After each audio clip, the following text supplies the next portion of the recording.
जी, अस्सलाम वालेकुम students. Topic इस लेक्चर में जो आज हम कवर करेंगे that is domain and range of a function. Mathematics का टॉपिक है ये, बहुत सिंपल सा टॉपिक है। फंक्शन को आप इस तरह से अज्यूम कर लें कि function is a machine. Function is a machine. अब कोई भी मशीन जो है ना आपके पास, उसकी इनपुट भी होती है, अंडरस्टूड बात है, और उसकी आउटपुट भी होती है। ठीक है जी। तो अब मशीन की जो पॉसिबल इनपुट्स हैं, जिन इनपुट्स पे वो मशीन डिफाइंड है या जिन इनपुट्स पे वो मशीन ऑपरेट हो सकती है, उनका भी हमें पता होना चाहिए। क्या ख्याल है? लेट्स से जूसर मशीन है, उसकी पॉसिबल इनपुट्स का हमें पता होना चाहिए ना, कि हम इस मशीन को क्या क्या इनपुट्स दे सकते हैं। क्यों पता होना चाहिए? ताकि हम कोई मिस्टेकनली कोई रॉन्ग इनपुट ना दे दें, कोई ऐसी इनपुट ना दे दें जिस पे वो मशीन डिफाइंड ना हो। अब साफ ज़ाहिर है, अगर आप कोई ऐसी इनपुट देंगे यूज़र मशीन को जिस पे मशीन डिफ़ाइन नहीं है, तो आपका वो पर्पस, आपका वो टास्क एक तो परफॉर्म नहीं होगा, और ये भी हो सकता है कि आपकी मशीन स्टक हो जाए, मशीन का नुकसान हो जाए, मशीन डैमेज हो जाए। लेट से यूज़र मशीन में आप 2-4 पत्थर डाल दें, ठीक है, ऑन कर दें, बस ठीक है, फिर वो मशीन जाने, उसका काम जाने। भाई वो मशीन उस पर डिफ़ाइंड ही नहीं थी जो वैल्यूज़ आपने उसको दी हैं।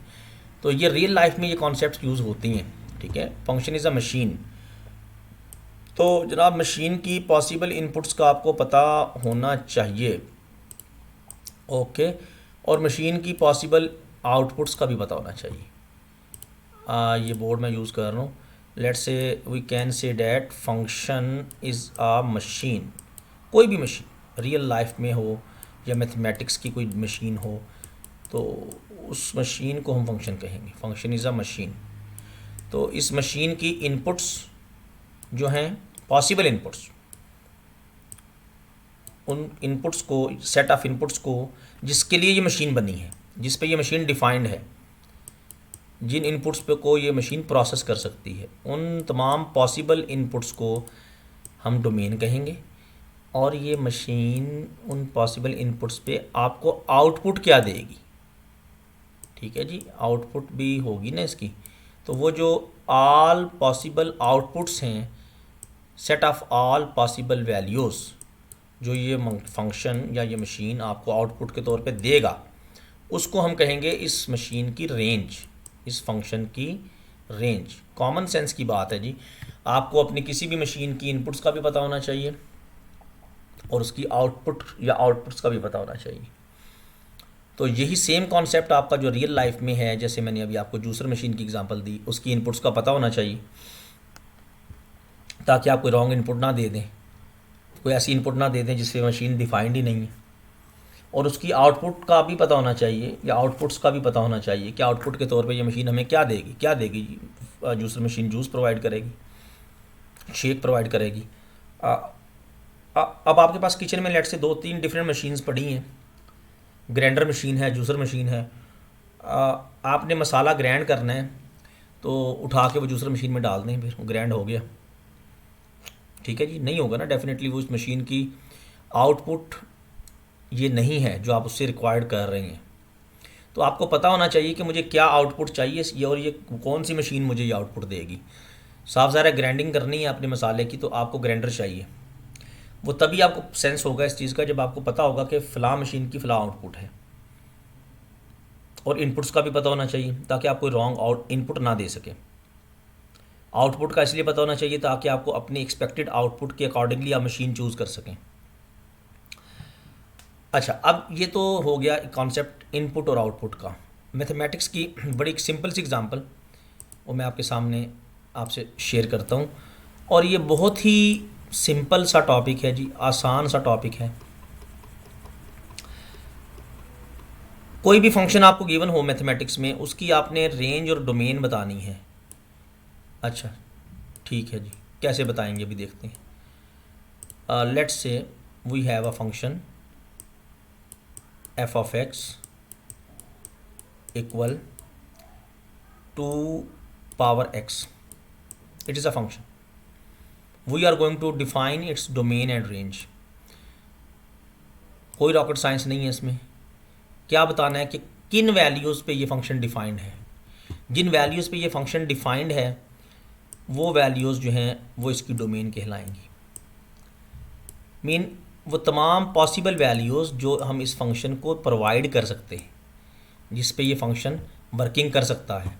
एक बात और समझ लें कि हमारे पास एक रियल लाइन है जिसके सेंटर में यहाँ पे ज़ीरो है, ये ऊपर लिख देता हूँ मैं zero, here it is plus infinity and here minus infinity, और इस पे हमारे पास इस तरफ रियल लाइन पे पॉजिटिव वैल्यूज़ हैं और इस तरफ हमारे पास नेगेटिव वैल्यूज़ हैं। हेयर -1 -2 -3, ये हमारे पास रियल लाइन है। These are all possible real values, ठीक है, जहाँ से हमने अपने फंक्शन को इनपुट देनी है। अब जहाँ से हम करेंगे ये कि हम अपनी इस फंक्शन को यहाँ पे लिख लेते हैं 2 की power x। Now we are going to define its inputs. हम देखने ये लगे हैं कि हम इस रियल लाइन से कौन कौन सी वैल्यूज़ इस फंक्शन को दे सकते हैं, या ऐसे कह लें कि किन किन वैल्यूज़ पे ये फंक्शन डिफाइंड है। और डोमेन से ये भी पता चल जाता है कि किन वैल्यूज़ पे ये डिफाइंड नहीं है। अभी इस एग्ज़ाम्पल में अगर हम इस फंक्शन को x की जगह ज़ीरो दें, यानी इनपुट के तौर पे ज़ीरो दे दें, तो 2 की पावर 0 होता है 1। Function is defined, it is basically input and it is basically output. This is domain, this is range. अच्छा, 2 की पावर 1 करें जी हम, तो x की वैल्यू 1 पे भी, यानी इस इनपुट 1 पे भी ये फंक्शन डिफाइंड है। डिफाइंड होने का मतलब हमें एक रिज़ल्ट दे रहा है। ओके, 2 की पावर 2 पे भी ये फंक्शन डिफाइंड है। It will produce some defined value, undefined नहीं होगा। अब एग्जांपल में आएगा जहाँ पे अनडिफाइंड, तो उसको मैं वहाँ पे इंशाल्लाह डिस्कस करूँगा। नाउ अब अगर इसको, ये तो हमने ज़ीरो इसको प्रोवाइड किया, ज़ीरो पे ये डिफाइंड होने का मतलब ज़ीरो को इसने ऑपरेट कर लिया और ज़ीरो पे इसने एक रिज़ल्ट हमें दे दिया। 1 पे भी इसने रिज़ल्ट दे दिया, 2 पे भी इसने रिज़ल्ट दे दिया। अगर हम इसको कुछ माइनस वैल्यूज़ देते हैं, लेट से -1 दिया इसको हमने इनपुट के तौर पे, दिस इज़ इनपुट, x की जो वैल्यू है वो इनपुट है। तो -1 पे भी ये आपको रिज़ल्ट देगा जी, बिल्कुल देगा, अनडिफाइंड नहीं होगा, डिफाइंड है। क्योंकि आप 2 की पावर -1 को डिवीजन में ले जाएं, तो यहाँ पे जाके ये पॉजिटिव हो जाएगी, 2 की पावर 1 पॉजिटिव हो जाएगी और it will produce 1 by basically 2 and is defined value. 2 की पावर -2 आप दें तो डेफिनेटली इस -2 पे भी ये फंक्शन डिफाइंड है। कैसे?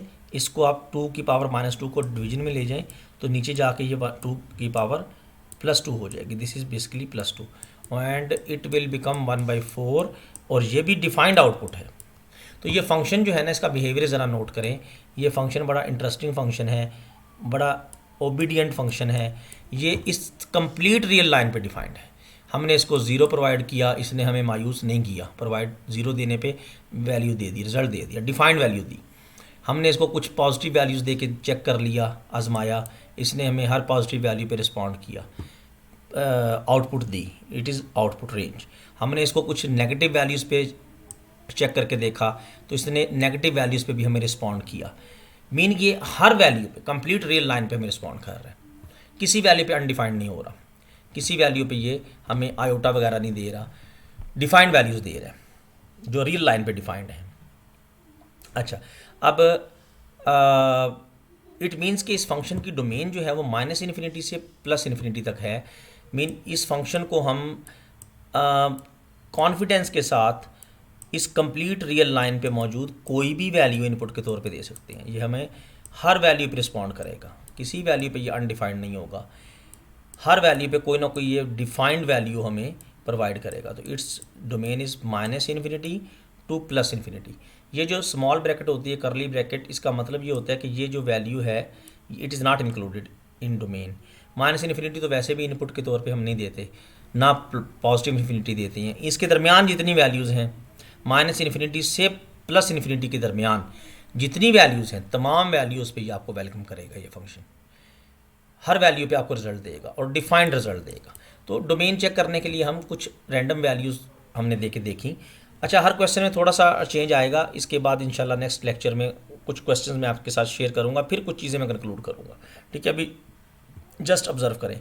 तो ये हमने पॉजिटिव वैल्यूज़, नेगेटिव वैल्यूज़, चंद एक नेगेटिव। अच्छा, अब आगे जाने की ज़रूरत नहीं है, आपको बिहेवियर समझ आ गया ना उसका। आपने +1 दिया, डिफाइंड 2 पे भी डिफाइंड, डेफिनेटली 3 पे भी ये डिफाइंड होगा, 4 पे भी डिफाइंड होगा, 5 पे भी डिफाइंड होगा। बिहेवियर समझना है आपने फंक्शन का, ये थोड़ी कि आपने रियल लाइन पे तमाम वैल्यूज़ उसको दे के चेक करेंगे आप।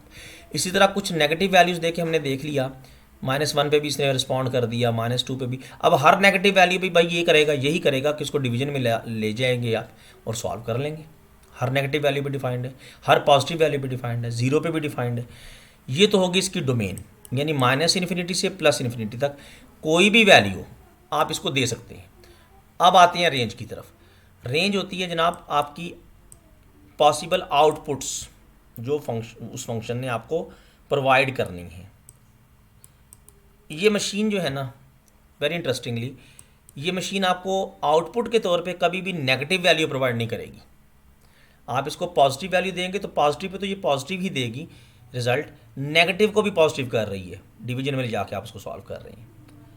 इट मीन्स एक बात तो हमने कंक्लूड कर ली कि भाई ये मशीन हमें कभी भी आउटपुट के तौर पे नेगेटिव वैल्यू नहीं देने वाली, हमेशा पॉजिटिव वैल्यू देगी। और एक और बड़ी इंटरेस्टिंग बात, ये मशीन हमें ज़ीरो भी कभी प्रोड्यूस नहीं करेगी, ज़ीरो इसकी आउटपुट कभी नहीं होगी। क्योंकि देखिए रियल लाइन पे आपके पास आपने जो नेगेटिव वैल्यूज़ दी तो उस पर तो इसने पॉइंट्स में आपको रिजल्ट दिया, पॉजिटिव पे ये आपको रिजल्ट्स देगी होल वैल्यूज़ की फॉर्म में।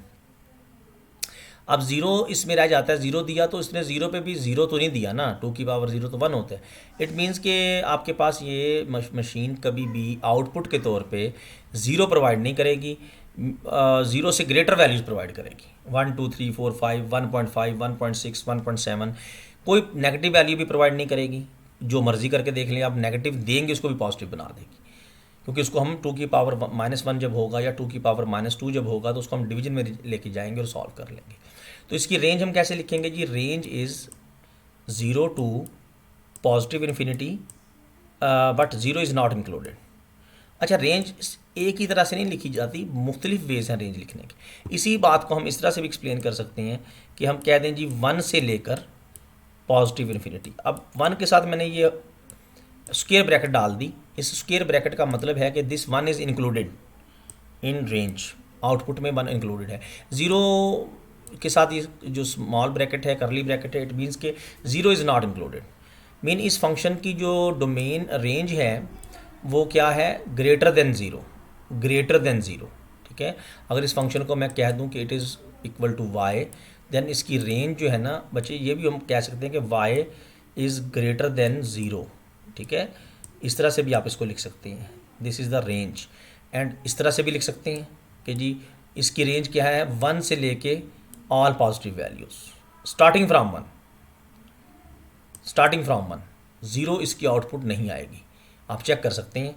तो 0 मिनिमम पॉसिबल वैल्यू 0 है रियल लाइन पे, 0 देने से भी ये 1 दे रहा है, तो माइनस में ये पॉजिटिव वैल्यूज़ दे रहा है, प्लस में भी ये पॉजिटिव वैल्यूज़ दे रहा है। तो the domain of this function is all real values.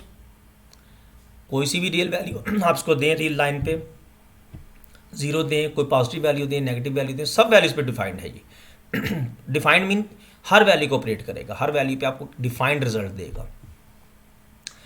और रेंज क्या है? Starting from 1 up to so on at positive side, all positive values, this is its range. लें जी, ये एक एग्जांपल हमने डिस्कस कर ली। इंशाल्लाह नेक्स्ट लेक्चर में, नेक्स्ट वीडियो लेक्चर में एक एग्जांपल या 2 एग्जांपल्स हम और इंशाल्लाह डिस्कस करेंगे, और कुछ एग्जांपल्स के बाद आपको आइडियाज़ आपके डेवलप होना शुरू हो जाएंगे। तो डोमेन से और रेंज से हमें पता क्या चलता है कि इस फंक्शन को हम क्या क्या वैल्यूज़ इनपुट के तौर पे दे सकते हैं, और इसका रिवर्स भी आपको पता चल जाता है ना कि क्या नहीं दे सकते। अभी देखिए इस फंक्शन में, इस एग्जांपल में हमें पता चल गया, डोमेन ने हमें बता दिया कि भाई सब कुछ ही दे सकते हैं, कोई ऐसी वैल्यू नहीं है जो हम इसको प्रोवाइड नहीं कर सकते रियल लाइन पे, तमाम वैल्यूज़ इसको दे सकते हैं। हाँ, आउटपुट पे आपको 0 नहीं देगा। अब रेंज आपको बता रही है कि ये फंक्शन आपको कभी भी 0 प्रोवाइड नहीं करेगा आउटपुट के तौर पे। तो अगर आपको किसी कैलकुलेशन में, किसी जगह पे, किसी भी जगह पे, कंप्यूटर साइंस में, इंजीनियरिंग में, कहीं पे भी आपको कोई ऐसा फंक्शन चाहिए जिसकी आपको आउटपुट 0 रिक्वायर्ड है, तो भाई वहाँ पे ये फंक्शन आपके लिए रीज़नेबल नहीं है। You can not use this function, क्योंकि ये तो कभी भी आपको 0 प्रोवाइड नहीं करेगा, ये तो 1 से स्टार्ट ले रहा है आउटपुट देना, और अप टू 1 ये पॉजिटिव वैल्यूज़ आपको आउटपुट के तौर पे देगा। ओके जी, थैंक यू।